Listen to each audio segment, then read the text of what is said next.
안녕하세요. 매일의 현자 씨입니다. 혹시 요즘 내가 내 마음을 놓치고 있다는 느낌 들어보신 적 있나요? 머리는 쉴 틈 없이 계획을 세우고 몸은 그걸 어떻게든 따라가려고 애쓰고 감정은 어딘가 한쪽 구석에 조용히 주저앉아 나를 슬그머니 지켜보고 있는 느낌 말이에요. 하루를 잘 버텼다는 안도감보다는 또 하루를 놓쳐버렸다는 씁쓸함이 먼저 오는 날들. 누군가는 오늘도 여행을 떠나고, 누군가는 또 승진을 자랑하고, 누군가는 새 프로젝트, 새 루틴, 새 가능성을 말하지만 나는 잠깐 오늘도 무사히 지나갔다는 것만으로 스스로를 위로하고 있습니다. 사람들은 말하죠. 지금 이 시기를 잘 이겨내야 해. 다 지나가면 괜찮아질 거야. 그런데요, 정말 그럴까요? 혹시 지금 느끼고 있는 이 무기력, 이 막막함, 이 알 수 없는 조급함은 그냥 지나가는 감정이 아니라 삶이 나에게 보내는 신호일지도 모른다는 생각이 들곤 합니다. 잠깐 멈춰볼래? 지금의 너 괜찮아? 진짜 원하는 방향 이게 맞는 걸까? 이 영상은 그 질문들에 조용히 귀 기울이려는 당신을 위한 시간입니다. 정답을 말하진 않아요. 다만 당신 마음이 놓치고 있던 내면의 속도와 진짜 중심을 다시 바라보게 해줄 한 사람의 철학을, 5개의 이야기를 지금부터 천천히 함께 열어보려 합니다. 우리는 이제 한 번쯤은 멈춰서 물어봐야 합니다. 나는 지금 정말 나의 의지로 살고 있는 걸까? 아니면 그저 해야 하니까 흘러가는 대로 떠밀려 살고 있는 건 아닐까? 노자는 그 질문에 간단하지만 강력한 답을 남깁니다. 무위로서 다스리라. 무의. 아무것도 하지 않는다는 뜻으로 보일 수 있지만 사실은 그 반대예요. 이건 게으름이 아닙니다. 오히려 가장 능동적인 비움, 가장 지혜로운 관망입니다. 무의란 억지로 조종하지 않고 자연의 흐름을 믿고 맡기는 것입니다. 내가 중심이 되어 서 있기 위해 덜 개입하고 덜 간섭하는 것입니다. 예를 하나 들어볼까요? 퇴직을 몇 년 앞둔 50대 직장인 상훈 씨. 직장에선 팀장으로, 집에선 아버지이자 남편이지요. 어느 자리에서도 실수해선 안 된다는 생각에 매일 마음을 조이듯 살고 있었습니다. 아이 성적, 부서 성과, 아내의 건강까지 모든 문제를 자신이 해결해야 한다고 믿었어요. 그래서 더 많은 말을 하고, 더 많은 계획을 세우고, 더 많이 지시하고. 그런데요, 아이의 눈은 점점 피곤해졌고, 팀원들은 예전처럼 마음을 터놓지 않았고, 무엇보다 자신이 언제부터 이렇게 날카로운 사람이 되었나 하는 물음 앞에 멈춰 섰습니다. 그때 우연히 본 노자의 명언 한 구절. 강한 자는 부드럽다. 물이 바위를 뚫는 건 세기 때문이 아니라 흐름 때문이다. 이를 상기한 그는 조금씩 달라지기 시작했습니다. 아이 문제에 대해 조언하지 않고 그저 옆에 앉아 같이 밥을 먹었고, 부하 직원에게 즉시 답하지 않고 하루 정도 시간을 두고 스스로 결정하게 했습니다. 그랬더니 이상하게도 상대는 더 편안함을 느꼈고 그 자신도 더 부드러워졌음을 알았죠. 무의는 바로 그런 힘이에요. 내가 당장 나서지 않아도 세상은 스스로 움직일 수 있다. 그 믿음을 갖는 것이 중요합니다. 그렇다면 우리 일상에선 이 무의의 지혜를 어떻게 실천할 수 있을까요? 첫째, 말보다 공간을 주세요. 아이가 지쳐 보일 때 무슨 일이냐고 바로 묻지 말고 따뜻한 코코아 한 잔을 건네며 말없이 기다려보세요. 당신의 침묵이 상대에게는 가장 편안한 대화가 될 수 있습니다. 둘째, 조언 대신 존재해 주세요. 아내가 힘들어할 때 무언가 해결하려 하기보다 그저 옆에 앉아 등을 토닥여 주세요. 그 말 없는 손길이 나는 내 편이야 라는 가장 강력한 메시지가 됩니다. 셋째, 계획 대신 관찰해 보세요. 회사에서 문제가 생겼을 때 바로 대안을 내놓기보다 잠시 흐름을 지켜보세요. 문제는 때로 말보다 시간이 해결해 줍니다. 넷째, 스스로에게도 개입을 멈추세요. 왜 이렇게 피곤하지? 왜 이걸 못했지? 이런 말 대신 그저 이렇게 말해보세요. 괜찮아. 지금 이대로도 충분해. 우리는 수십 년간 무언가를 해야만 한다는 책임감 속에서 살아왔습니다. 그건 분명 멋지고 귀한 삶입니다. 하지만 이제는 그 무게를 잠시 내려놓을 때도 되지 않았을까요? 노자의 무의는 아무것도 안 하자는 게 아닙니다. 굳이 하지 않아도 되는 것들을 놓아보자는 겁니다.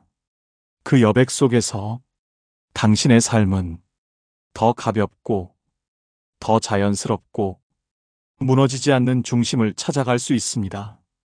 그리고 그 중심에서 비로소 당신은 나답게 자연스럽게 살아가는 삶을 다시 시작할 수 있을지도 모릅니다. 첫 번째 이야기를 따라오셨다면 이제는 삶의 속도가 아니라 방향에 대해 조금 더 생각해 보게 되셨을지도 모르겠네요. 그렇다면 이번엔 노자의 두 번째 지혜, 비움에 대해 이야기해 볼까요? 노자는 말합니다. 그릇은 비어 있을 때 쓰인다. 그 말은 단순히 물리적인 공간의 이야기가 아닙니다.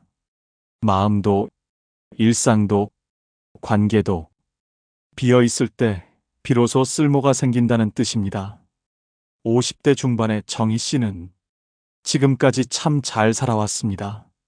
아이들 교육도, 부모님 봉양도, 직장에서는 인정받는 중간 관리자 역할도 하루하루를 미리 계획하고 시간을 쪼개 쓰며 살아온 그녀는 어느 날 갑자기 이젠 더는 뭐가 안 들어온다는 말을 했습니다.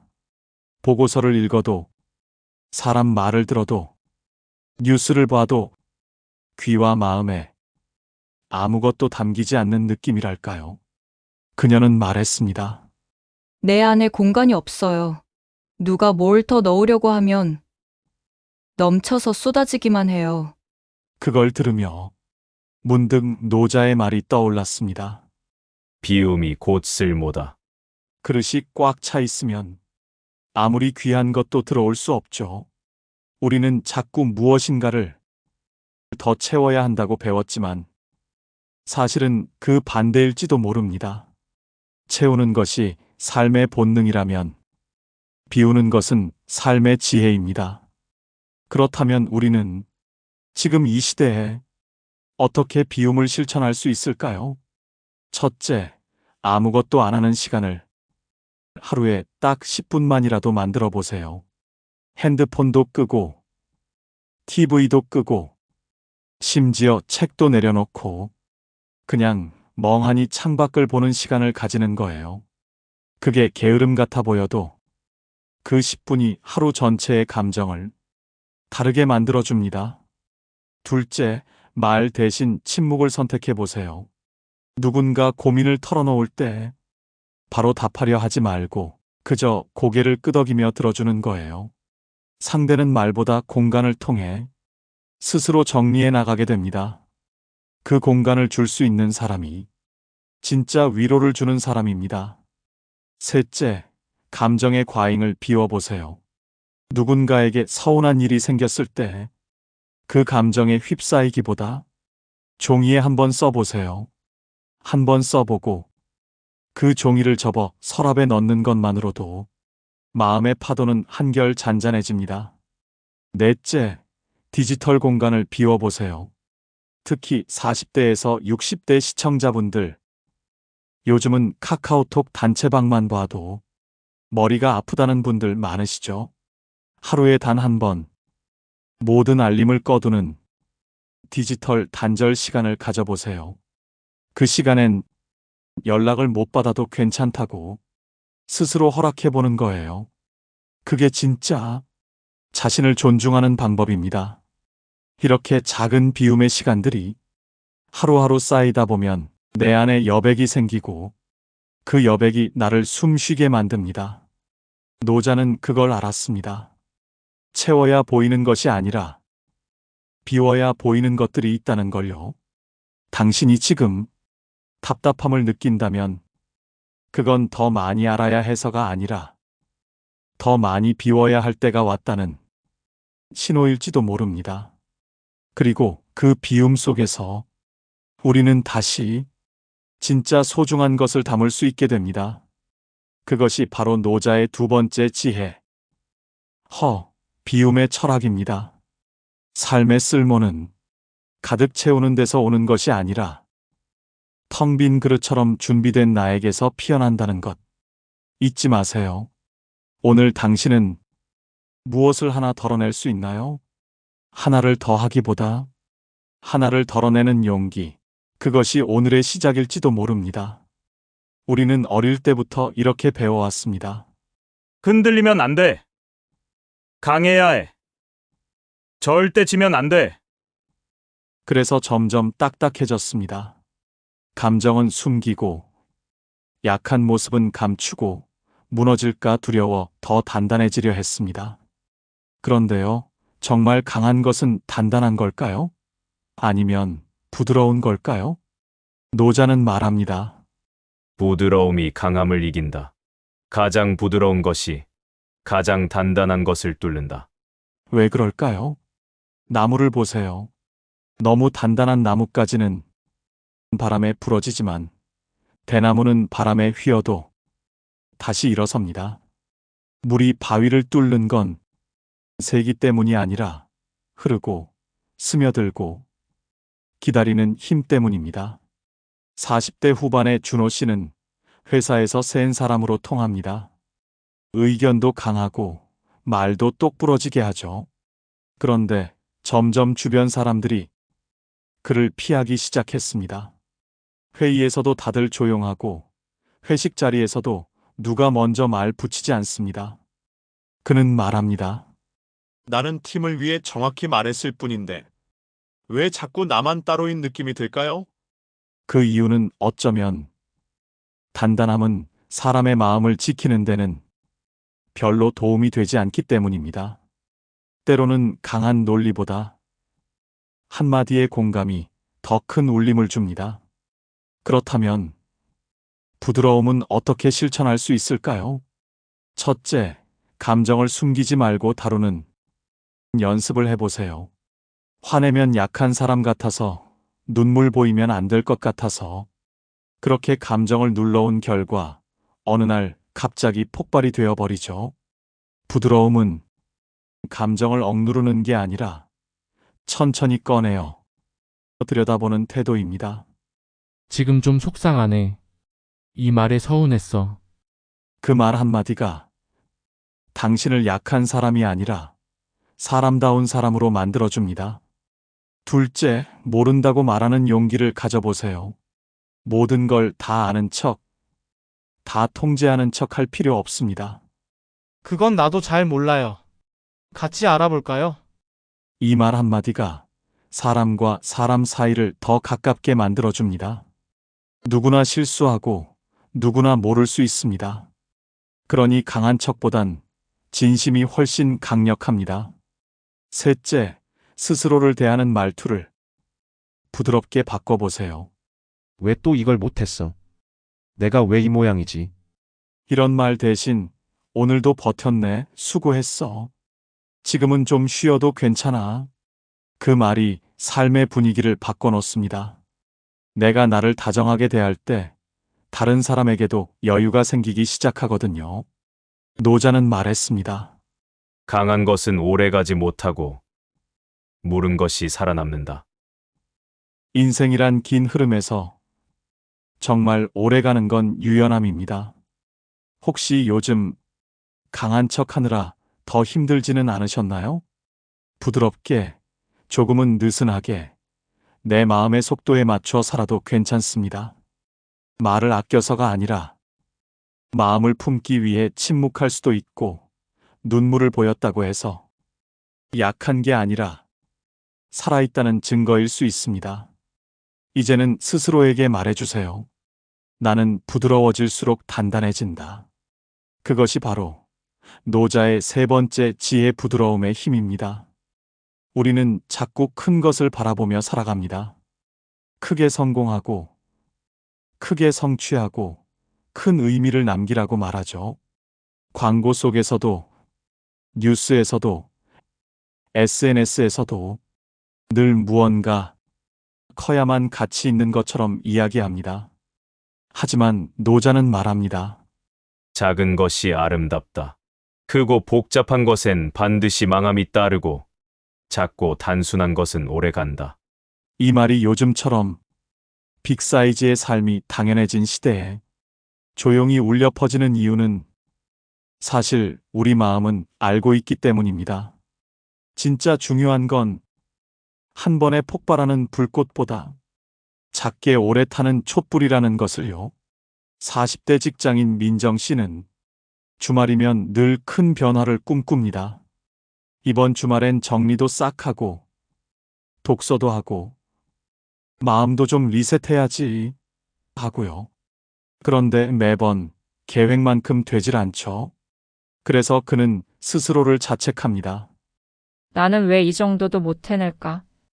그러다 어느 날 그는 아주 작은 일 하나를 해봅니다. 출근 전 커피를 내리고 그 향을 잠시 동안 천천히 느껴보는 거예요. 아, 따뜻하네. 좋다. 그 잠깐 동안의 작은 일 하나가 하루의 기분을 바꾸기 시작했습니다. 그 후 그는 작은 루틴 하나만 성공하면 하루가 다르다는 걸 알게 됐다고 말합니다. 우리는 자꾸 크게 바꾸려는 욕심 때문에 작게라도 시작하는 용기를 놓치곤 합니다. 하지만 노자의 말처럼 작은 것이 무너지지 않는 이유는 중심이 단단하기 때문입니다. 작게, 그러나 매일 하는 일, 소소하지만 꾸준히 이어가는 말과 행동, 그게 우리를 지탱해주는 진짜 힘입니다. 그렇다면 작은 것의 힘을 어떻게 실천할 수 있을까요? 첫째, 하루 5분 감사일기를 써보세요. 너무 거창한 성찰 말고 그냥 오늘 고마웠던 순간 하나만 적어보는 겁니다. 버스가 제 시간에 왔다. 따뜻한 국이 맛있었다. 그렇게 쓰다 보면 마음속 부족함보다 충만함이 더 자주 느껴집니다. 둘째, 하루에 단 한 사람에게 진심을 담은 말을 건네보세요. 오늘 수고 많으셨습니다. 그 말 참 위로가 됐어요. 그 짧은 한마디가 그 사람의 하루를 바꿔놓을 수 있습니다. 그리고 그런 말을 꺼낸 나도 그 따뜻함을 가장 먼저 느끼게 되죠. 셋째, 커피 한 잔의 시간에 머물러 보세요. 휴대폰을 보지 않고 뉴스도 틀지 않고 그냥 향과 온도에만 집중해보는 3분. 그 3분이 바쁘게 흘러가던 하루의 속도를 조금 느리게 만들어줍니다. 작은 것에는 우리가 놓치고 있던 리듬이 들어 있습니다. 혹시 요즘 나는 아무것도 해낸 게 없어라는 생각 자주 들지 않으셨나요? 그렇다면 오늘 딱 하나만 작게 해보세요. 누군가를 미소 짓게 하는 말 한마디, 잠들기 전 수고했다는 셀프 토닥임 한 번. 그게 바로 작은 것을 통해 삶의 방향을 바꾸는 힘입니다. 노자는 말합니다. 작은 나라일수록 백성을 소중히 여긴다. 작은 나를 소중히 여기는 것. 그게 바로 네 번째 지혜 작은 것의 힘입니다. 요즘엔 아는 것이 힘이다라는 말보다 모르는 건 죄다라는 식의 압박이 더 커진 것 같아요. 뉴스를 몰라도 안 되고 트렌드를 놓쳐도 안 되고 누가 뭘 하고 있는지 끊임없이 업데이트해야만 따라갈 수 있는 시대. 그래서 사람들은 남에 대한 정보는 빠삭한데 자기 마음의 상태에 대한 정보와는 점점 더 멀어져 갑니다. 노자는 도덕경 마지막 장에서 이렇게 말합니다. 남을 아는 자는 지혜롭고 자신을 아는 자는 밝다. 남을 이기는 자는 강하지만 자신을 이기는 자는 위대하다. 그 말이 오래도록 마음에 남는 이유는 우리가 자주 비교의 감옥에 갇히기 때문입니다. 누구는 더 많이 벌고, 누구는 더 인정받고, 누구는 더 빠르게 성장하는 것 같고, 그걸 보며 우리는 자꾸 생각하죠. 나는 왜 저만큼 못하지? 나는 뭐가 부족한 걸까? 그러다 보면 나의 길은 점점 흐려지고 남의 삶에 맞춰 살아가는 하루가 반복됩니다. 하지만 노자는 말합니다. 진짜 돈은 남의 길을 흉내내는 것이 아니라 자기 리듬으로 걷는 것이다. 한 40대 후반의 영호 씨는 직장에서는 팀장이었고 집에서는 두 아이의 아빠였습니다. 다들 아침 루틴 영상 보니까 5시에 일어나 명상도 하고 러닝도 하고 독서도 하더라고요. 나도 그렇게 살아야 할 것 같아서 따라해봤어요. 그런데 그게 저랑은 안 맞더라고요. 그는 결국 매일 새벽에 일어나 미라클 모닝을 실천하다가 지쳐가기 시작했고 아무것도 하지 못한 날이면 자책부터 했다고 합니다. 그러다 어느 날 딱 멈췄대요. 이건 내 삶이 아닌 것 같아. 그 후 그는 자기가 좋아하는 밤 산책을 하루 15분씩 하기로 했습니다. 조용한 밤 공기를 마시며 음악을 들으며 걷는 그 시간이 그에겐 최고의 루틴이 되었죠. 그때 처음 느꼈어요. 아, 나랑 맞는 리듬은 따로 있구나. 지금 당신은 누구의 속도에 맞춰 걷고 있나요? 세상이 정해준 성공, 누군가가 만든 정답, SNS에서 말하는 루틴, 그 모든 것을 잠시 내려놓고 나에게 맞는 방식에 귀 기울일 때 비로소 우리는 자기 삶의 주인이 됩니다. 그렇다면 자기를 아는 삶을 어떻게 실천할 수 있을까요? 첫째, 남의 루틴을 따라하기보다 나만의 리듬을 찾아보세요. 아침형 인간이 아니어도 괜찮습니다. 명상을 못해도 책을 다 못 읽어도 괜찮습니다. 그저 내가 편안한 순간이 무엇인지 자주 기록해 보세요. 그게 당신만의 루틴의 시작점입니다. 둘째, 비교를 멈추고 기록을 시작해 보세요. 남들과 비교하면 자꾸 결핍만 보입니다. 하지만 나를 기록하면 성장이 보입니다. 하루 3줄이라도 좋아요. 오늘은 버스를 놓치지 않았다. 회의 중에 감정을 잘 조절했다. 따뜻한 밥을 차려 먹었다. 작은 기록 속에 당신의 진짜 모습이 보이기 시작합니다. 셋째, 혼자 있는 시간을 두려워하지 마세요. 혼자라는 건 텅 빈 게 아닙니다. 내면의 목소리를 가장 선명하게 듣는 시간입니다. 바쁜 사람, 외로운 사람, 소외된 사람이 아니라 스스로와 가장 가까워지는 사람. 그게 바로 혼자 있는 사람입니다. 지금 우리는 수많은 정보, 수많은 비교, 수많은 소음 속에서 나 자신이라는 중심을 자주 놓칩니다. 하지만 노자는 말합니다. 스스로를 아는 자가 밝다. 남이 정해준 빛이 아니라 내 안에서 은은히 켜지는 빛. 그 빛을 따라 걷는 삶이 우리가 정말 원하던 삶일지도 모릅니다. 지금 당신은 어디쯤에서 당신 자신을 만나고 있나요? 5번째, 지혜, 자기를 아는 삶. 그 길은 언제나 당신 안에 있습니다. 어쩌면 오늘 우리가 함께 걸은 이 5걸음은 당신이 바쁘게 달리던 길에서 조금 비켜나 있는 작은 오솔길이었을지도 모릅니다. 아무도 재촉하지 않고 아무도 평가하지 않는 길. 그저 당신의 걸음, 당신의 속도, 당신의 호흡만으로 걷는 길이었죠. 그리고 그 길에서 당신은 아마도 이런 속삭임을 들으셨을지도 모릅니다. 이제는 멈춰도 되겠구나. 조금 비워도 괜찮구나. 굳이 강하지 않아도 괜찮구나. 작은 하루에도 충분한 의미가 있구나. 그리고 나답게 살아도 괜찮구나. 조금은 낯설고, 조금은 느리고, 아무도 주목하지 않는 길. 하지만 어쩌면 진짜 삶은 그런 길 위에서 비로소 시작되는 걸지도 몰라요. 시인 로버트 프로스트는 그 길목에서 조용히 이런 말을 남겼죠. 숲속에 두 갈래 길이 있었습니다. 나는 사람들이 덜 간 길을 택했고 그것이 내 삶을 완전히 바꿔 놓았습니다. 많은 이들이 앞서간 길보다 내 마음이 이끄는 길, 조금 더 조용하고 조금 더 나다운 길. 노자도 말합니다. 남을 이기는 자는 강하지만 자신을 이기는 자는 위대하다. 그리고 그 위대함은 누군가의 기준이 아니라 나로 살아가는 용기에서 비롯된다고요. 혹시 지금 당신 마음에 오래 머무는 문장이 있다면 댓글로 남겨주세요. 그 조용한 한 줄이 또 다른 누군가의 하루를 환히 비춰줄 수 있습니다.